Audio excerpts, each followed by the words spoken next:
Hi, எல்லோருக்கும் வணக்கம். Welcome to Madras ஃபண்டர். இன்றைக்கி நம்ம பார்க்க போகிறது ஒரு மூவியோட ரிவ்யூ தான். அது என்னென்னு பார்த்தீங்கன்னா, விஜய் நடித்த ஜனநாயகன்.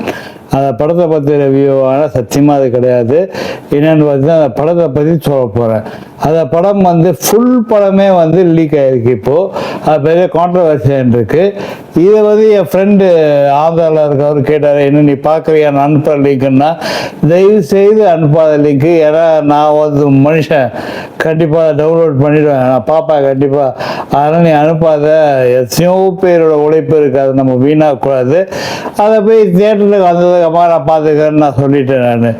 பட் இதில் என்ன ஒரு வருந்தத்தக்க விஷயம்னு பார்த்தீங்கன்னா, இதுக்கு ஆதவாதி நான் சொல்லியிருக்காரு. இது ரிலீஸ் பண்ண ஏல்முருகனும் இவரும் தான், நம்ம உதயநிதி ஸ்டாலினும் தான் இருக்காரு. ஏன்னா ரெண்டு பேருமே எழியும் பூனையும் அவங்க ரெண்டு பேரும் சேர்ந்து பண்ணுவாங்களா. இந்த வலது கட்ட அமாவாசைக்கு அறிவே கிடையாது.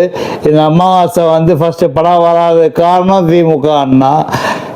படம் இப்போது இதில் வந்திருக்கு, பிளாட்ஃபார்மில் வந்துடுச்சு, திருட்டு சிடி வந்துடுச்சுன்னா அதுக்கும் காரணம் திமுகன்றான்.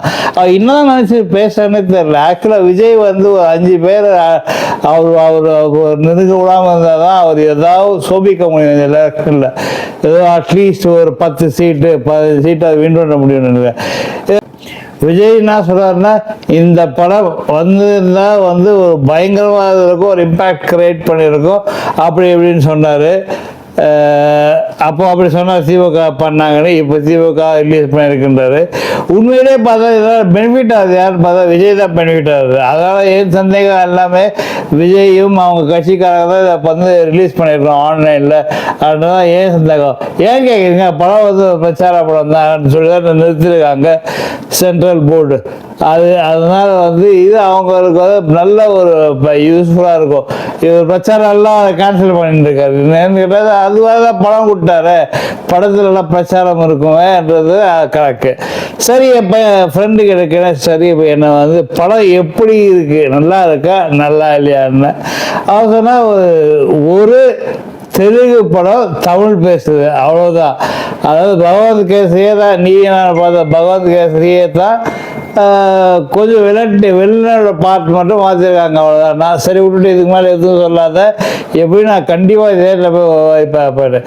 பட் எனக்கு ஒரு சந்தேகம் இல்லைன்னா, பகவத் கேசரி தந்தைக்கும் பொண்ணுக்கும் இருக்கிற ஒரு சரத்குமாரோட பொண்ணு தான் ஸ்ரீலீலா. ஸ்ரீலீலா ஒரு இஷ்யூவில் காப்பாற்ற பாலகிருஷ்ணா.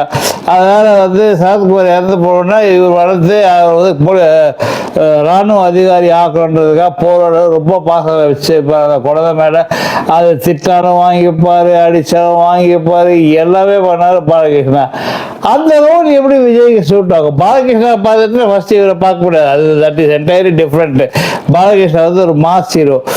இந்த மாஸ் எலிமெண்ட்ஸ் எல்லாமே தெலுங்கில் செட் ஆகும், தமிழில் கண்டிப்பாக செட் ஆகாது. பொண்ணு மேலே பாசம் ரோல் எப்படி விஜய் நடிக்கிறாரு? அதாவது மக்களை ஏமாத்தாருன்றது இதுலேருந்து தெரியுது.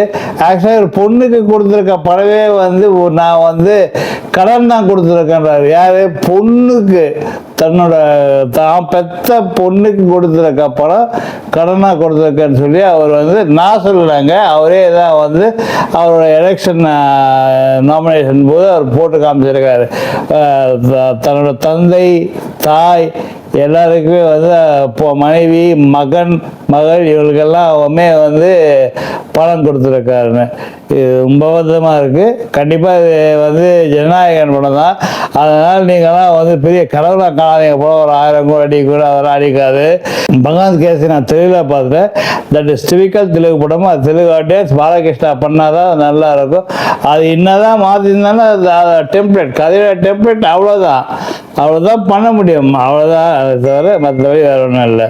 சாரி, உங்களை டைட்டிலில் மூவி ஃபிலிம் ரிவ்யூன்னு போட்டது ஒரு தப்பு தான் அது. ஏன்னா உங்கள் அட்டென்ஷனை க்ரியேட் பண்ணுறதுக்காக அதை போட்டேன். நன்றி, வணக்கம்.